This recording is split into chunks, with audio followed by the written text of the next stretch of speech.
Rosa n'avait que 18 ans lorsqu'elle a été enlevée par la brigade politico-sociale de la dictature franquiste. Elle a été battue, torturée pendant 6 jours, menacée de viol et d'exécution. On l'a empêchée de boire, de dormir, on lui a refusé d'aller aux toilettes. Il se sentait en droit de faire tout ce qu'il voulait. Il nous menaçait tout le temps. « Nous allons vous jeter dans les escaliers », disait-il. Et franchement, je leur disais « Ok, jetez-moi, ma souffrance prendra fin ». Il y a 18 ans que Rosa a commencé son combat pour que les coupables soient traduits en justice. Jusqu'à présent, son affaire a toujours été rejetée par les tribunaux espagnols.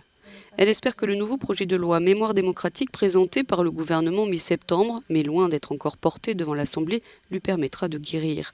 Car cette loi garantirait enfin l'enquête sur les crimes des franquistes. J'aimerais les voir devant un juge. Je veux qu'on sache que le travail de ces gens était de torturer. Je veux que leur famille sache qui ils sont. Depuis des années, les associations de victimes du franquisme font des fouilles pour découvrir par elles-mêmes les lieux où se trouvent les disparus de la dictature. On estime que plus de 100 000 personnes pourraient être enterrées dans des fosses communes comme celle-ci. Mais jusqu'à présent, seuls 9 000 corps environ ont été retrouvés. Le nouveau projet de loi comprend un plan national d'exhumation et la création d'un test ADN pour aider à identifier les restes des personnes décédées.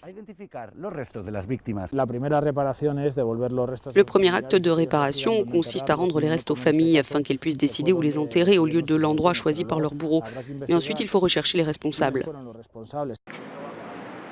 Les tribunaux espagnols ont utilisé la loi d'amnistie adoptée pendant la transition démocratique pour refuser toute enquête supplémentaire sur les crimes commis sous le régime de Franco.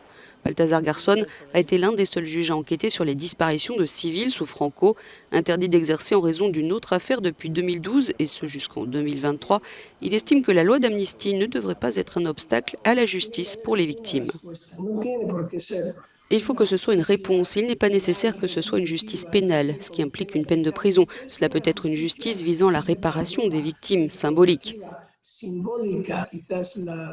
J'espère que la nouvelle loi de mémoire démocratique suivra ces critères. Si c'est le cas, nous trouverons la voie. Le projet de loi doit encore être soumis au Parlement pour l'approbation finale. 66 articles seront alors examinés. Ce pourrait être le début d'un long chemin pour apporter un peu de lumière sur une page encore non tournée de l'histoire espagnole.